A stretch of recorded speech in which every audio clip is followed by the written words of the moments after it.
Hey, good morning, you guys. Welcome back to the channel, Drawing with Michael. I am, of course, your host, Michael. Today we're going to be drawing some faces as a warm-up on Bristol board.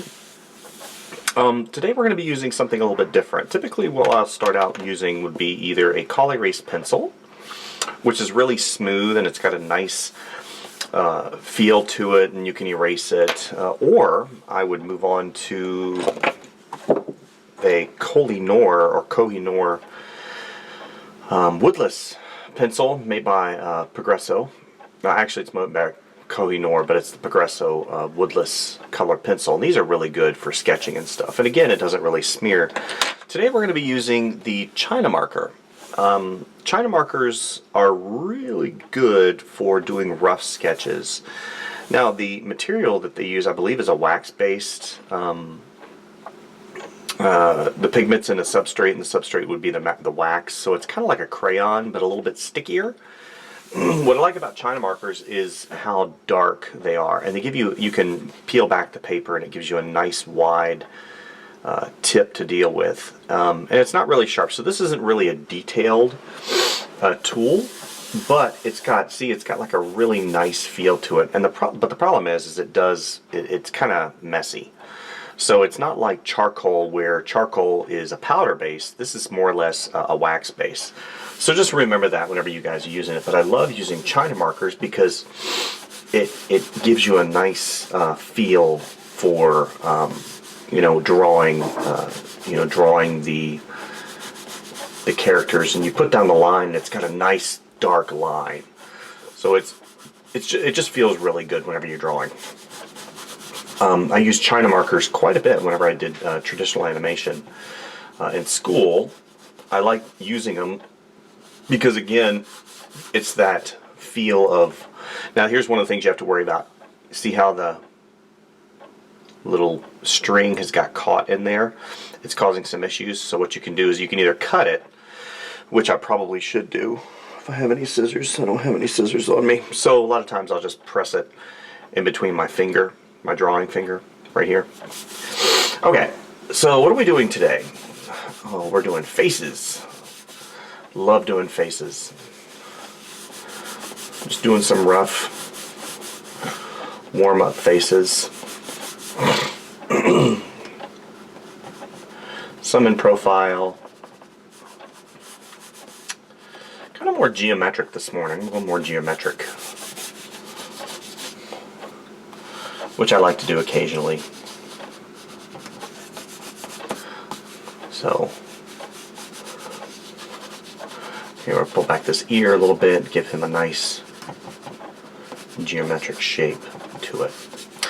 And like I said, whenever you use the China marker, it basically, you can press a lot and you get a lot. It's very similar to, I would probably equate it to a crayon.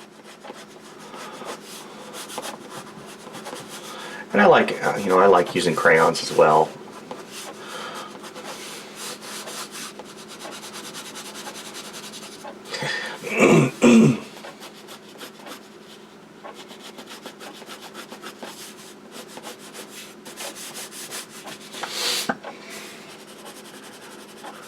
So it's not really going to smear unless I really press hard, which is really, again, really nice, because I'm going in and I'm just drawing the the shadows as shapes. I'm doing the face, the face as shapes, and it just feels really nice, whenever you draw. And these are really inexpensive. I think this one, you can get a pack of 2 for like $3, and they last quite a long time. And you can get really nice broad strokes, whenever you're drawing, which is, again, really nice. I'm going to go to the second one here.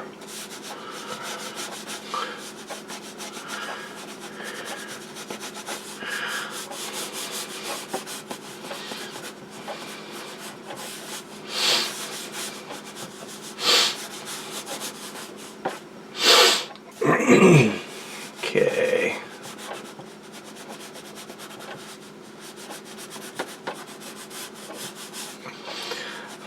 If you notice, I'm not really getting into the details yet. Mainly because these are just sketch. And two, with, you know, if you look, it's kind of, whenever I draw, I'm drawing it to a tip. So if eventually I need to get in there and maybe do a really, you know, simple, defined line, I can.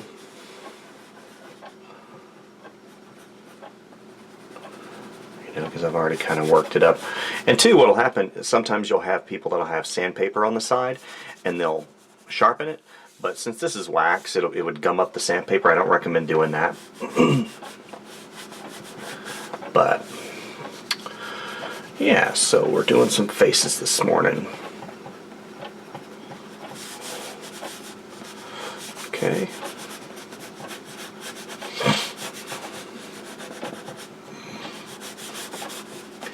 And since it is wax, you need to make sure not to press too hard, because if you're pressing too hard on an angle, it will break, and that's less than desirable. You don't want to break that, you know, the China marker, because then you'll have to peel back the paper and you'll lose all of that material that that you broke off. Have a cast shadow here. Have his mouth here, kind of coming up. Right? So then we'll do dark eyebrow here, and dark eyebrow here. Okay, so now we've got his ear, comes around, maybe some sideburns. We've got his dark hair here. Maybe he's got a cast shadow here. Here. He definitely has one under his nose. Let's define that mouth a little bit better. Maybe it's down just slightly. He's like, okay, here's that line. Comes down. Maybe a little bit under the nose. Define that nose a little bit better. Okay, so we're gonna move this over slightly. There we go. So now we're gonna do the third one. And again, we're just, you know, we're just fleshing out. We're having fun, right? I want that line right here to continue all the way down to the shoulder. So literally, I'll just draw it, boom, and then I'll redefine it once it gets down further. So if you look, this is kind of an exercise in opposing curves, right?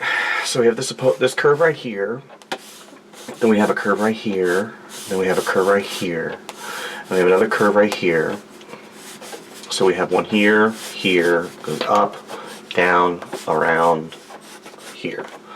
So that makes for a dynamic look, you know. The same thing happens here. You know, we're basically going in and we're drawing all these really defined, nice curves, which are pleasing to the eye. Actually, it needs to go like that, right? Because his cheek comes up. And this helps whenever you do character designs. It helps you develop the shape language and develop the look of what you want your character to be, right? So here's that circle. We've got this big bulbous mass that comes here, right? And it comes down to a little down below. That's what it's called. It's called a. So here we go. So now we got the nose that comes down. Okay, comes up, over. Okay, so then we have this eye comes up, down. And since this eye is wide open, this one's going to be wide open right here, and this one's compressed down like this. So we'll have this over to the side, come up.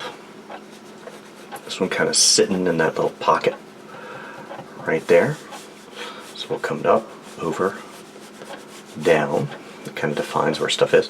And here's that cheekbone right here. I'm going off the paper, man. Here's that cheekbone. Here's that brow line, right? And I have that opposing. here's that opposing. So I've got one going this way, so now I'm going to have that one going that way here, and then I'm going to have this one coming up like this, like that. Okay, here. And again, we talked about weight and balance and rhythm and flow and all those other things, and a lot of times it is a natural progression in how things feel, you know, inside the context of the drawing as we're working. You know, you'll know, and I tell students this a lot of times, you'll know when something's out of balance, it just doesn't feel right. So we'll do this, right? We'll have that come up like that. There we go. So here it kind of comes up like that. Okay, so now I'll define this a little bit better. Comes around.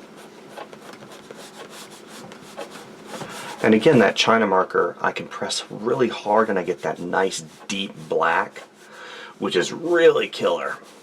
So then look, so I have this come around like this. Okay, this is the nose, and it comes around like that. So what I'm going to do is now, since his eyebrow is pressed down, I'm going to have it come out like this. See that? And have that brow line come over and have just a little bit of it sticking out on the end. Okay, maybe he's got some baggage, just a little bit of baggage, not too much. He's not traveling too far. He's not traveling too far. Okay, he's got his neck bulbous, and again, since his cheek comes up, right? It's going to compress because his shoulder might come up, so it's going to compress this whole mass. Okay, so now we're going to come down. We're going to have his lip, his upper lip, kind of be defined right here, and I want this up here. Okay, so now, and again, I come up, come down, and here's his little chin. He's going to have a little bitty chin. He's going to have some whiskers on there. Excuse me. So now I'm going to basically do the ear. His ear's partially hidden over here. I tried to force it in there, and it's not really working, so I'm going to come back. And I want that ear up here. I don't want that ear down here. I always remember that the top of the ear is right in line with the eyeball. So I'm going to come here. Maybe I see just a hint of it. Just a little bit. And now I can shade. And since this is going up, maybe it's a little compressed right here. Right?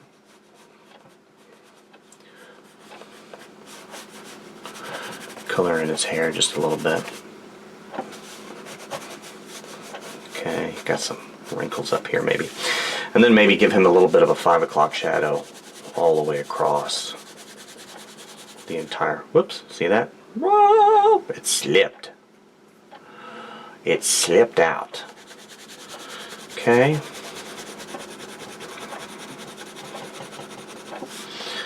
You know, if I want, and I want his mouth to pooch open a little bit, I can.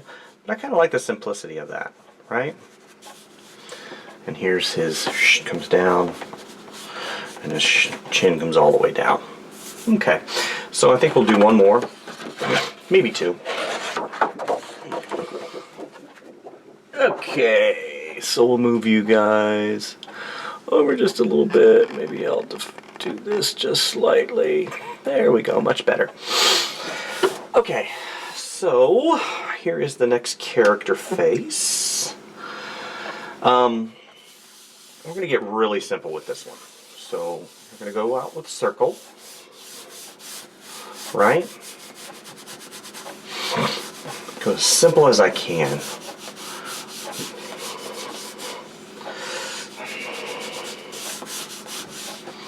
Okay. Okay. So a lot of times in illustration and art, you know, that whole ideal of opposing curves that create a dynamic look and pose, you know, I used my drawing from before. I'll flip it over. So maybe you'll have, you know, whenever you do arms, right? Maybe you'll have, let's say, so here's the shoulder mass. This comes out, you know.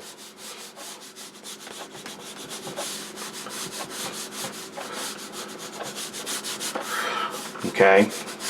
So you'll have the top of this, which we all know this will be the top. That does have some muscle, but down here it's got a lot of fat. So your bone is going to be top. It's going to be higher.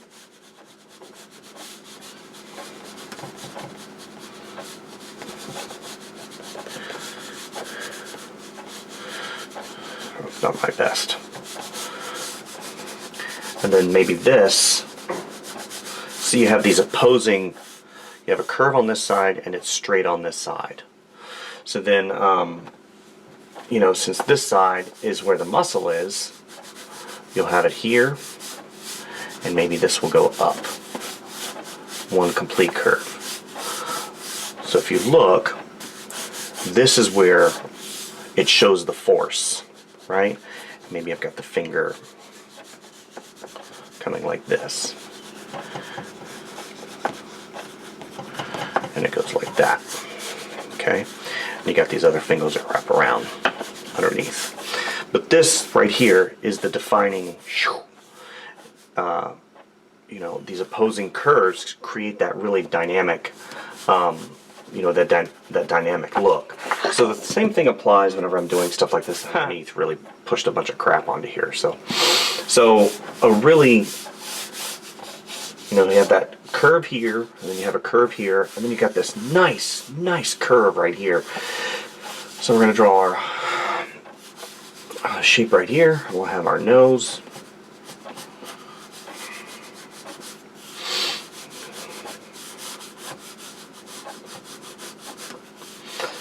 I really envy the people that have the ability to, especially in the old days. If you look at some of the old drawings, all these principles they knew, you know.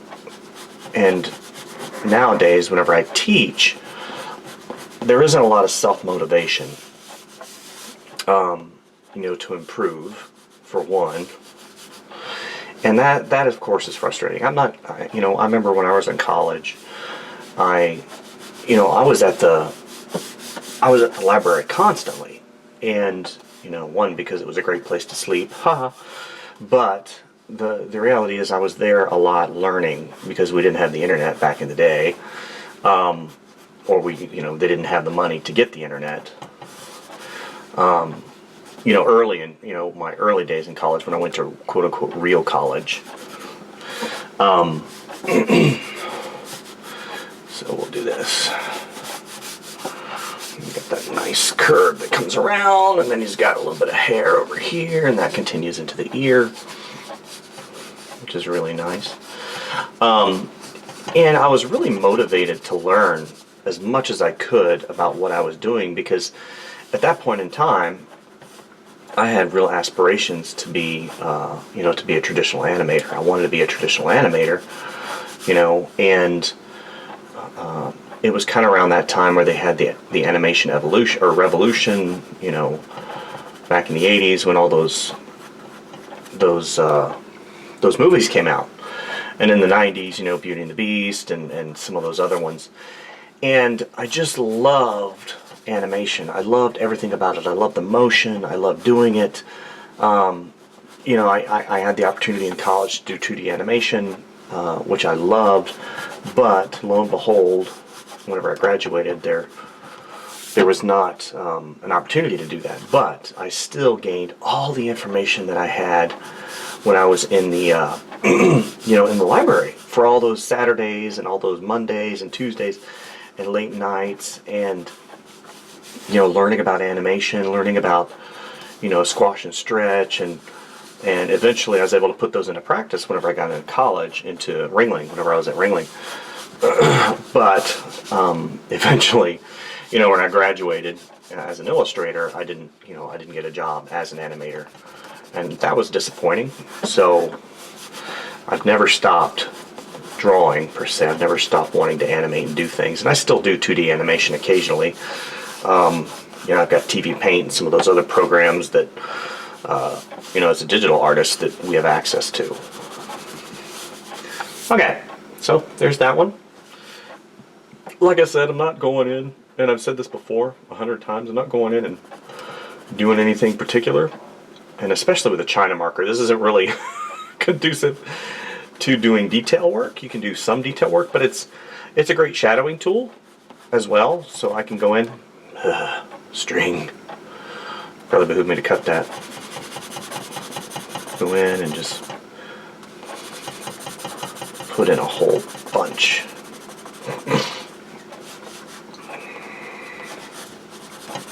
Of shading, which again is a lot of fun. You know, here's the top of his head. Maybe he's got a couple. Okay, we'll move you over and we'll do one more. One more. So when I was in school, okay, so I think what happened basically was I just lost. I don't know where I'm at. I don't know. I didn't play back the video. My camera cut off. So that being said, I'm going to do one more for you guys, just for fun. So start out with simple circle. You know, come back around. Do this nice big jaw. You don't have to press really hard, especially with China marker, because it's got a really nice,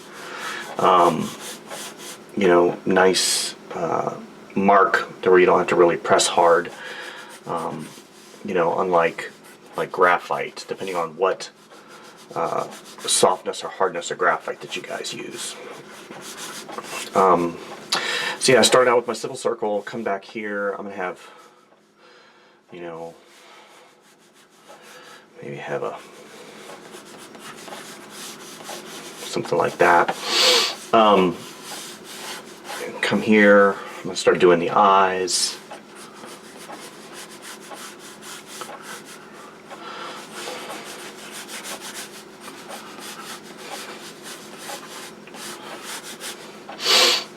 So we're gonna have maybe a couple little things right here. Is there anybody that has this kind of a head? No. That's the joy of you know, being able to do stuff like this, is, you know, breaking things down. Now, do people have kind of square looking heads? Sure. I've seen square heads, I've seen round heads. It just depends on, maybe have his eyes closed on this one.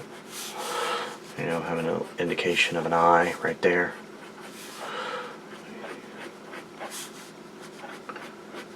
There we go. So I'll have that brow come down.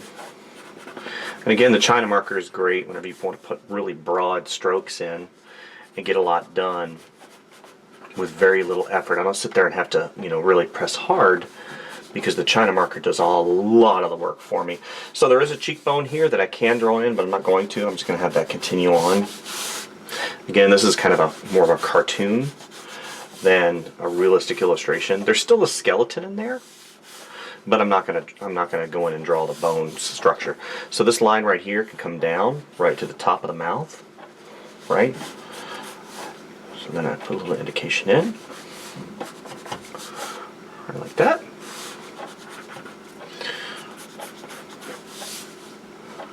Okay, have that bottom lip right there. That looks like fun. Okay.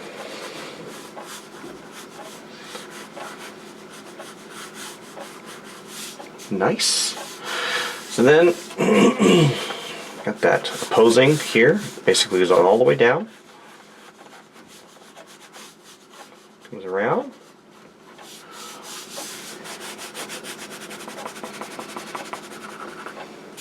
Okay. I'm going to have these little glasses. I'll redefine that eye a little bit better.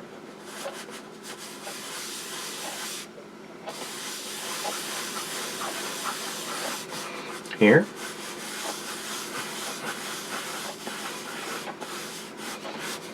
Loosey-goosey. Okay. Define these a little bit better. Color these in. Maybe you've got a little bit of reflection, refraction going on. Nice. So now I come with the chin here, and I'm going to go here.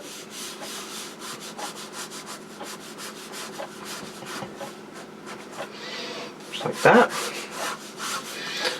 Nice. Give a little bit of indication of a shadow right here. It's got a little baggage underneath. Maybe the entire eye is in shadow. Curve that nose just a little bit. No, I don't like that. And with the China marker, I can't fix it.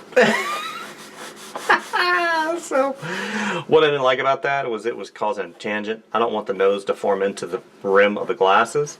So what I'll do is I'll make these a little bit darker. I'm faking it. I made a mistake. Shh.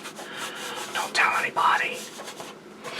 Okay, I think that's it for today. I kind of messed up on the second video that I did. I'm not sure if it recorded it or not, so that's what I did on that second part of the video. I was talking about drawing different ethnicities, and of course this I showed as far as, you know, different opposing lines to create a dynamic face and a dynamic shape. And of course we showed you these drawing angular.